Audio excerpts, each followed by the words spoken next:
Hi, I'm Chris Sacerdoti from Lander University, and my study is basically on exploration or misuse of classroom materials. My practical class brought me this picture of the pink tower and brown stairs, and they wanted to know if it was exploration or misuse.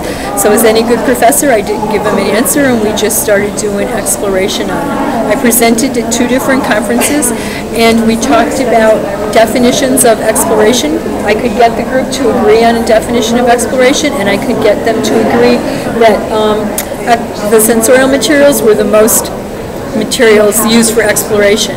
We could not agree on a definition of misuse, and if you can't agree on a definition of misuse, then how do you know what misuse is when you see it?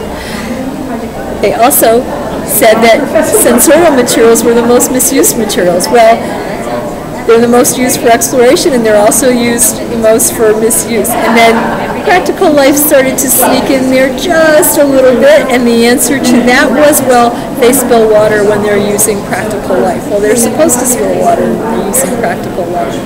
The next thing we did is we showed a group of slides such as these and asked them, is that exploration or misuse? And what we found was this particular slide came out very heavy that it was misuse. But when I broke it down by years of experience, 1 to 7 years of experience, they pretty much think everything is being misused. And when they get to the 12 plus years, then they think it's exploration. The people that were in the 8 to 11 years of experience, they're kind of schizophrenic. They couldn't decide. Their points were 31 to 32, 42, 45. So they really had no set way one way or the other.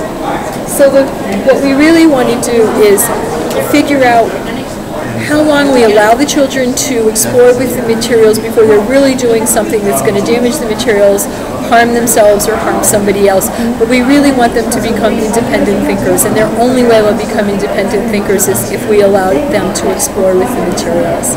Thank you very much.